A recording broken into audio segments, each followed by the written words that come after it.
Time now for your forewarned weather with Nate Larson. Welcome back. We're getting another check of our weather here on this Sunday afternoon. Not a bad start here. Starting off the work week a day early weather-wise. A little ominous this morning, but it's turned out to be a nice day. It did. The sun finally came back out. Warmed up out there. Yeah, let's show you some of the sunshine. This is the eastern part of the state. Areas of Moab still dealing with a few dark clouds. You can kind of see those puffy cumulus clouds. Trying to combine words there. 65 degrees in Moab. You can see some of the reflection off the Colorado River. Winds aren't too bad. Utah State, this was a soggy area yesterday. Nice to see the sun back out. A bit breezy up in Cache Valley on this Sunday afternoon, and a few dark clouds still over Utah Lake. All in all, though, a lot of the moisture is pushed off to the east. We're really not seeing much on radar across the Beehive State. Precipitation, boy, we've made a huge comeback for our precipitation in April. Before our storm system moved in, we were only sitting at 35/100ths of an inch of moisture for the entire month. Now we're at 1.51 inches, not too far behind where we should be for the time of year. Some healthy year-to-date moisture, of course, where it's been a good water season overall. It's just been April that's been on the drier side until this last storm.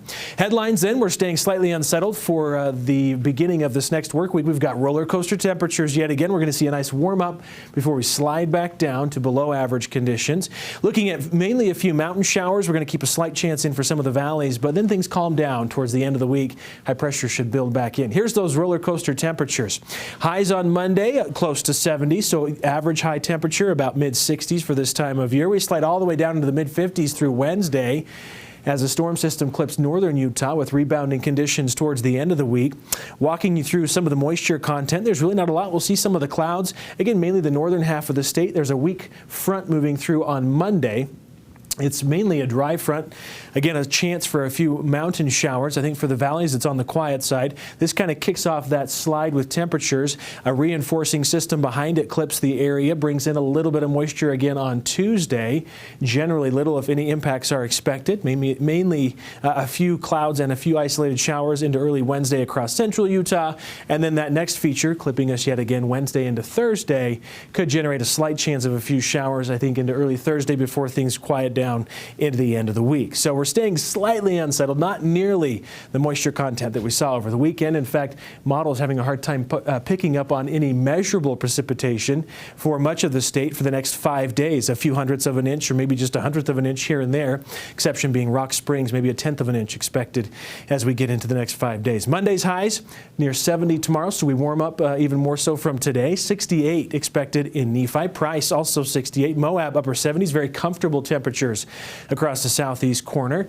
83 in St. George. We've got 74 expected in Kanab for areas of Nevada, 63 in Elko, eastern Nevada, Wendover, 68, and 65 in Ely. Evanston getting up to 57 for the high in southwest Wyoming. St. George then, low 80s, breezy winds. So unfortunately, some of the breezy winds are going to stick around in the forecast for the next 4 days. Temperatures do cool a little bit down in southern Utah, but not nearly as much as we'll see up north. Upper 70s are expected. Thursday, 75. So these are close to average high temperatures now. We're above average at the moment. And then 82 on Friday, so we're back in the 80s with temperatures in those mid-80s with sunshine for the weekend. The Wasatch Front, slight chance of a shower. Again, not a washout of a day by any means.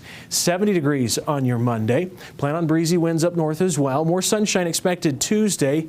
A little bit of moisture into early Wednesday might generate a slight chance of a shower or two.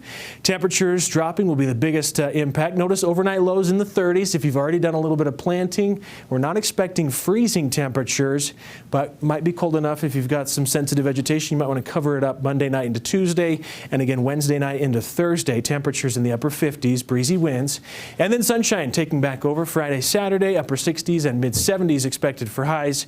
Tracking what might be another clipper storm system for northern Utah on Sunday right now, throwing in a chance of rain at this point, but it could change between now and then. Sarah, Matt?